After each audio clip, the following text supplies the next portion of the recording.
Bismillahirrahmanirrahim. Alhamdulillahi Rabbil Alameen. Assalamu alaikum wa rahmatullahi wa barakatuh. We are still discussing the names of Hazrat Zahra, Fatimah Az-Zahra, Salamullah alayha. And we are now at one of her names, and that is Al-Barakah. And one of her names is Al-Mubarakah. And that comes from the word al-barakah or barakah. And when we refer, let us first give the meaning of this particular name, and that would make it quite interesting that Hazrat Zahra, Hazrat Fatimah Az-Zahra has this meaning to one of her names. And the meaning of the word barakah means the following, as it is in one of the Arabic dictionaries called Tajul Urus, or as we find it in the book of Raghib al-Isfahani, where they defined it a little bit slight difference in the definition, but with the same content, and it comes to the same meaning, like the following: when divine blessings flow forth without those blessings being withheld, and in such a way that you cannot even fathom or count those blessings, then it is said that that is Mubarakah, and it has Barakah, meaning the abundance just flow without those abundance being withheld. And such a beautiful meaning to the name of Hazrat Fatimah Az-Zahra, which is one of her names, Al-Mubarakah. Let us mention this as well. Hazrat Zahra, Hazrat Fatimah Az-Zahra, Al-Mubarakah, she is indeed a source of goodness, a source of blessings, a source of barakah. And let us mention here that even her progeny, her children as well, is a source of barakah, a source of blessing.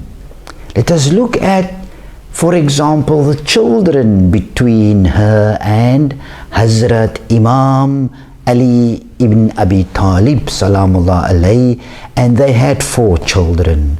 One of the eldest one was Imam Hassan, Imam Hussein, Hazrat Zainab, and Kulthum, Salamullah alayhim jami'an. And when we look at, and this is what happened unfortunately and very tragically, should never have happened by the way, but when we look at what happened to the progeny, the children of Hazrat Fatimah, and here is a point of focus, a point where we have to zoom in to see what happened to the family, the children, the grandchildren, the great-grandchildren of Rasulullah sallallahu alaihi wasallam, through his bloodline, through the line of his daughter Hazrat Zahra salamullah alayha. And we find that in the battle of Karbala, all the male children of Imam Hussein except Imam Sajjad was killed. 7 children of Imam Hassan, they died and were killed in the battle of Karbala. Hazrat Zainab, who was buried there in Damascus, salamullah alayha, 2 of her children, male children, were killed in the battle of Karbala.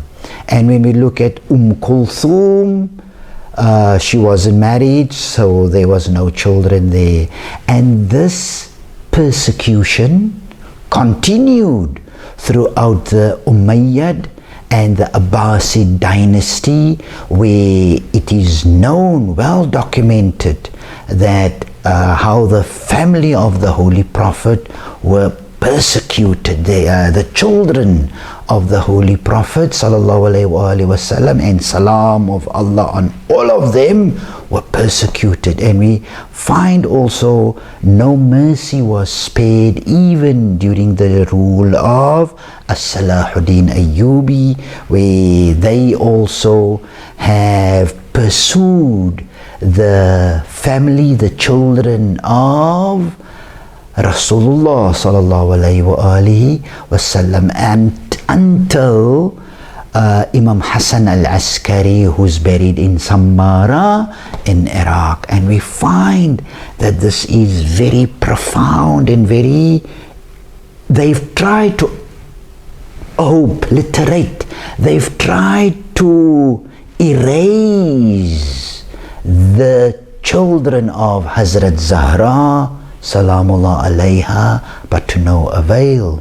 We find that the 108th Surah Al-Kawthar, was revealed بحق Hazrat Fatimah Az-Zahra Salamullah alayha. It was revealed in honor of Hazrat Zahra, and where they speak about this Kawthar, there was a pond, and that is also correct. In paradise there's a pond or a river named Kawthar, and this is also in part the tafsir, where we find it in the books of tafsir.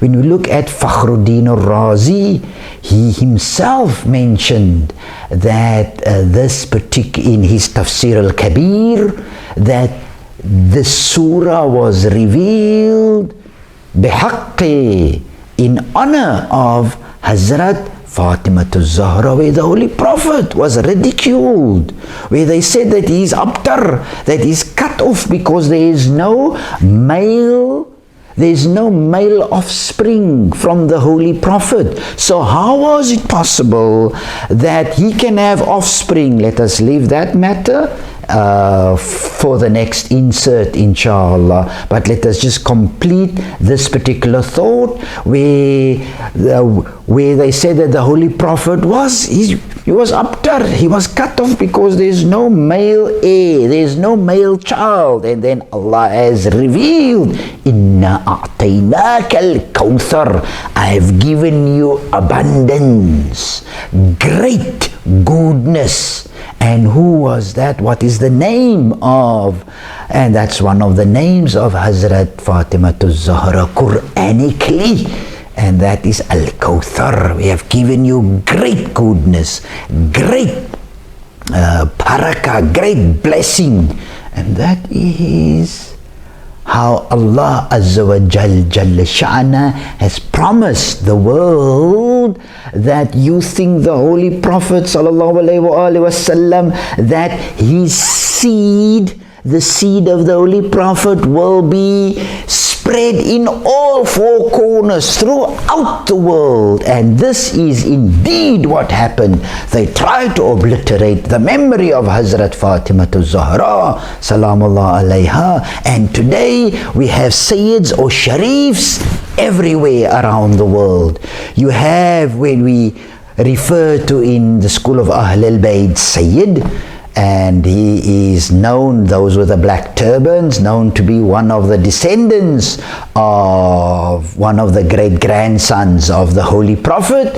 And then we also have the same when we have in our brothers Ahl Sunnah, and they are highly respected and loved, and what they call a descendant of the Holy Prophet, from the loins of the Holy Prophet, they call them Sharif. Even we in the school of Ahl al-Bayt, originally also we used to call them Sharif Radhi, for example, the compiler of Nahjul Balagha. So this is well known. Let me just insert here at the tip of Cape Town, at the tip of Africa, in Cape Town, we also have a lot of Sayyids, Sunni brothers, who don't even know today that they are the offspring of the Holy Prophet, because many of our awliya we have here, they are those pioneers who arrived here in Cape Town and who were brought here from Malaysia,